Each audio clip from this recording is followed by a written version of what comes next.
welcome to today's episode of 31 Nights of Horror, and today it is the film A Nightmare on Elm Street. Yay! One of Sam's favourites. Yay! Okay, what can you tell us about Nightmare on Elm Street, Dan?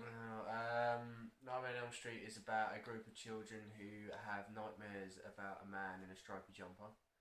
And when they have these nightmares, people are dying in the nightmares, and it turns out halfway through the film we get it revealed that Freddy Krueger, the man who has been killing the children, was a paedophile, and he was burned by the parents of the children, and he was coming back to get his revenge on the people who killed him by going after their children. We have very strange ending, but yeah, that's basically the story of Nightmare on Elm Street. If you don't know the story of Nightmare on Elm Street, how are you watching horror? I think Basically. yeah. This film is Wes Craven. It's Wes Craven's biggest hit, I would say, before Scream.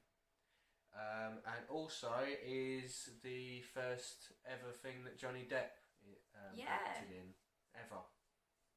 This introduced Johnny Depp, which was lucky, because where Johnny Depp's acting was very good, Nancy, the main girl's acting was very bad. She was awful. You look like you was about to say something. Yeah, I was going to argue, but it kind of was. I think I just want to defend it because I'm very biased. It was just so bad. Mother! The way she spoke to her mum during this whole film. So disrespectful, it was unreal. Mother! How dare you be putting... She puts bars on the windows to protect her because she's not feeling like... She's feeling like someone's coming for her. So the mum puts bars on the windows, and she literally walks through the door and goes, Mother! Did you put those bars on the window? Sort of thing. Say it like that. She's so horrible to her mum. In fact, she's actually horrible to everyone, Nancy. Because she's even horrible to Johnny Depp. She's sleep deprived. True, but she's so horrible to everybody from the beginning. Like, Johnny Depp, all he wants to do in this film is sleep. That's all he seems to want to do, and she's just against him the whole way through. She's trying to protect him. He just wants to sleep. And this film, I've never seen people bleed so much in any film ever. You got the girl who gets killed. The first girl gets killed in her dreams, but she gets like chucked around the room and like sliced up and everything. There was so much blood on the bed. And then Johnny Depp, the way Johnny Depp dies is he gets sucked into his bed and a fountain of blood comes out of the bed. Shining has got a lot of blood in one scene. The Shining is meant to be many, many deaths in one hotel. This is meant to be one dead body. Right, yeah, okay. Alright, I think someone's going to be defending this film for any bugbears I can think of. I expect it from slasher films, because this is a slasher film, but there is some fucking stupid decisions in this film. It is unreal. Why are you looking Like what decisions? Like, how you have a girl across the street from someone who has just been killed, and she's screaming from the window, and the police are like, no, everything's fine, no, Yeah. it's fine, Right. and she's going, help, I've got the murderer in the house, and the guy's like, oh, I best... Maybe she should have just called 911. Yeah, I best go and get the police guy. But maybe she should have just called 911. She pulled her phone out, remember, in frustration. Back in. Yeah. Well, I don't know, because she was like, oh, that bit was so annoying. I even said it to you. How annoying was that? She tries ringing Johnny Depp because she needs to get Johnny Depp on the phone. Okay? And the parents, for some reason, he's like, oh, yeah, you can't speak to him. And then he hangs the phone. He's like, you've got to be tough with these kids. In fact, and then leaves the hang on the phone off the hook. So she goes to ring again, and frustration, she pulls the phone out, and then she looks down at the phone and goes, oh, what if he tries to call? And it's like, we didn't need to be told this.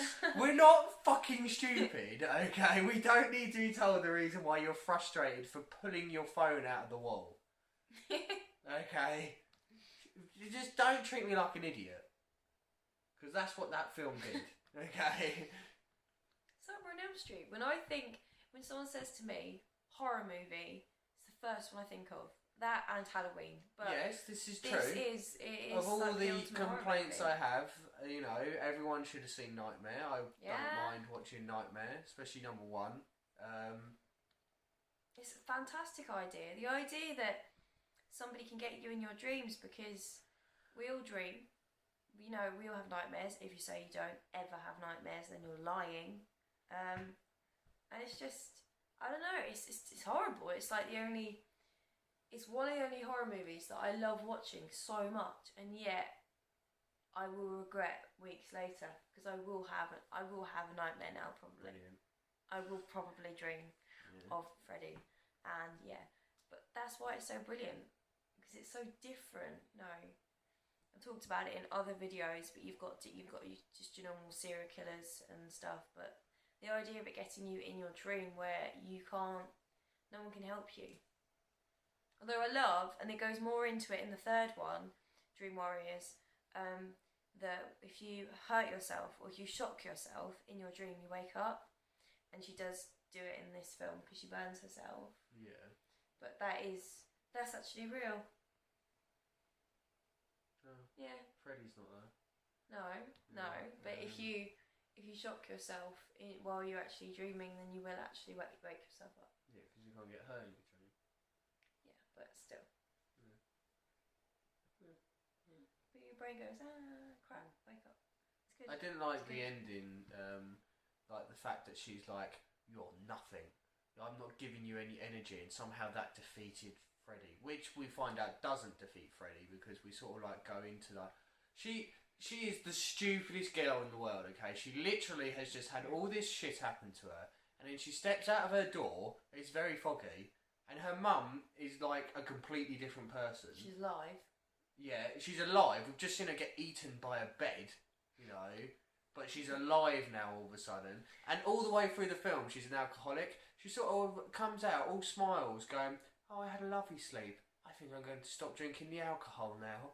And then she's like, oh, okay, mother. Because for some reason during the whole of this film, she only ever calls her mother. Who calls their mum that? Okay, it's always mum, you know, mother. And then she goes and gets into the car with 3 dead friends, and then wonders why the car suddenly seals up. You notice this stuff like she walks out the house and her hair's nice as well. Like, yeah, suddenly and her makeup's all on, and it's all bright, and she's all happy and everything. And then she doesn't notice the fact that the car is the stripes of Freddy's jumper, you know, because that would mean having half a brain cell. And then she gets into the car with all of her dead friends, and then is shocked when maybe she thinks it's all a dream. It's all been a dream. Well, then she's an idiot. Where did she think this fog came from? And that ending shot was ridiculous, because Freddy, like, literally comes out of the window and then pulls what is obviously like a blow-up doll or something in through the door. Okay, you know? There were some bad effects. You did see, for anybody who likes to see mistakes in movies, and I've been told about this before, but I've never noticed it till you pointed it out, when Freddy falls, 3/4 the end of the movie, when Nancy's fighting with him, you see a mattress on the stairs. Yes, you do. You clearly see a mattress, like this, like corner of the screen sort of thing, just like there. You see it. Yeah. And he falls on it. There are some really bad effects, but and the one I showed you where Freddy is actually really skinny, and then Freddy's set on fire, and all of a sudden Freddy's like fat. You know, really fat. He's like a completely different. The stunt double's like obese, and his mouth isn't open when he's screaming. But it's okay because it's a good film. Oh, of course, yeah. But no, for all of its faults, it is a decent film. The first time you see Freddy, it is pretty scary. It's horrible. He's got like his arms out. Yeah, he's not like. I mean, I didn't like that effect. I thought it was really stupid. Yeah, but they get worse. Really long. Like, oh god, these are my arms. The first Nightmare on Elm Street. This is one of the more serious ones. Because they get very silly. I don't mind it. I love this one. Still had its silly bits. Like she tried. I told you earlier. She pulled the phone out, and then the phone started ringing after she pulled it out. So she answers the phone, and he's like, "I'm your boyfriend now." And all of a sudden, this tongue comes out of the phone to try and lick her, and it was like, That's just weird. Okay? Sorry. That's not scary. That's not creepy. That's just weird. Okay. And it's just there are some funny bits in it. I think it's just one of those ones that it's serious, but it's quite funny at the same I time. think you either get it and like it and enjoy it, or you just hate it. Yeah, I know there's mistakes. I don't know anyone who doesn't like this film. Yeah. You know, this is one of those horror films that everybody loves. Everybody remembers Nightmare on Elm Street. Everybody remembers Freddy.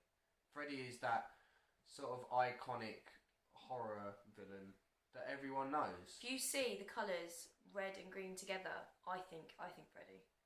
Like it stripes. You see a stripy jumper with red on it, yeah, you think of Freddy. You think Freddy Krueger. Yeah, I don't definitely. even think Christmas. I think Freddy Krueger. Yeah, He's no, gonna get definitely. And that horrible noise of the knives No. dragging, it's a very horrible noise to hear. Another thing that you noticed that people might be interested in, there's a teacher in Nightmare on Elm Street, and she's the seance woman out of Insidious, which is quite cool. I didn't realise she was that old, but apparently. Yeah. But then I suppose Johnny Depp was obviously in this one, so.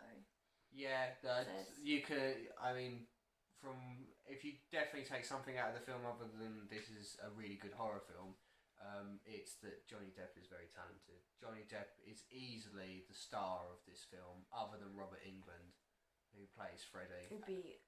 He's just amazing. Who sadly doesn't play Freddy anymore, but he played Freddy in every single Freddy film until they started doing the remakes, which is a shame. The very latest one is it's called A New Nightmare, isn't it?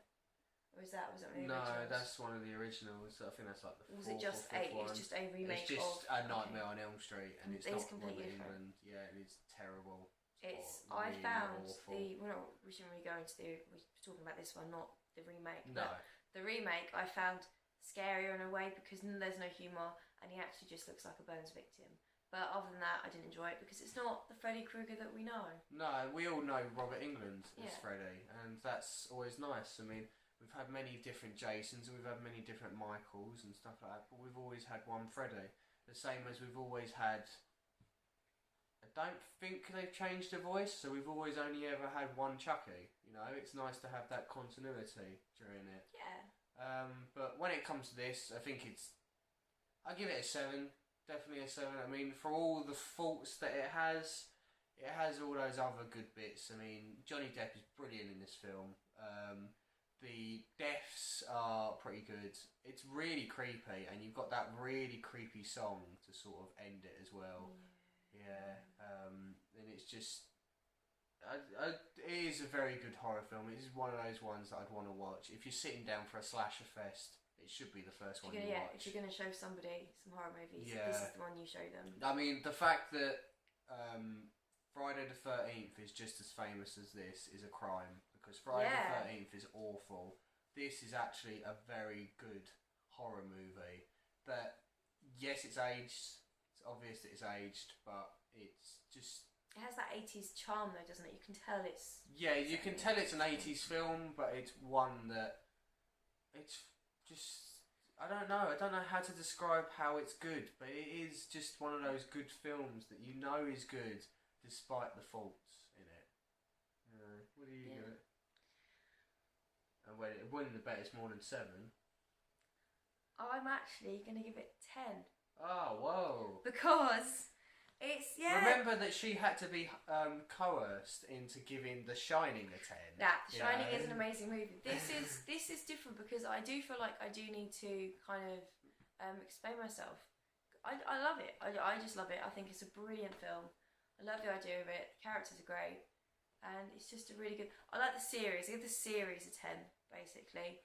And that's on its own. But, yeah, I know there's faults. But I just really enjoy it. I really enjoy it. And I think it's one of those... You know, I can't believe it when I hear people haven't seen it. I'm just shocked. I've never met anyone who hasn't seen it. Unless they're really young, like they've only just turned 18 or something. And even then, it's like, well, I watched this when I was like 13. You know, there's only one thing left to do, and we might get our chance very soon. Our local, I don't know about where you are, but our local cinema is going to be showing it on, I believe it's on Halloween. It's going to be on Halloween. It's going to be on Halloween. And we might get a chance to actually go see it, you know, on the big screen. I've never seen it on the big screen, and I can't see there's going to be many more chances to see it at the cinema. It's definitely different on the big screen. I mean, we saw The Wicker Man recently, and Yeah. it's a lot different when you watch it on the big screen. That music. And you're probably going to think, yeah, everything's bigger on the big screen, including the mistakes. Maybe, yeah. But maybe I'll I find love new it. mistakes. I just, we've all got those films that are kind of, it's not a feel-good movie, that's for sure, but like your guilty pleasures, that's the word. And this it's a horror guilty pleasure for me. I can keep watching it. It doesn't need to be a feel-good movie to be a feel-good movie. I guess so. Yeah, but no, I definitely find it to be enjoyable. I enjoy it. So that's Nightmare on Elm Street. Next up, we have one of the other classic slasher movies. You want to tell? This time, it's Chucky. Chucky. First Not Chucky. called Chucky, Child's Play. No, sorry. I always forget.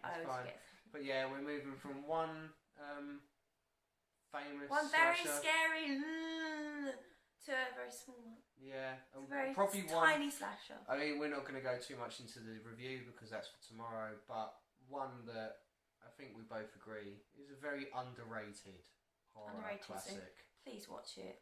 Watch it and then watch the review. Obviously, watch Nightmare on Elm Street if you haven't already. If you haven't already, I don't know how. You must be living under a rock. No. But definitely go back and check it. It's worth checking out. Yeah. And tomorrow night we're going to have a nice little doll that's going to come after you. So we will see you tomorrow for our review of Child's Play. See you very soon. Leave your comments and stuff like that. And sleep well. Yeah.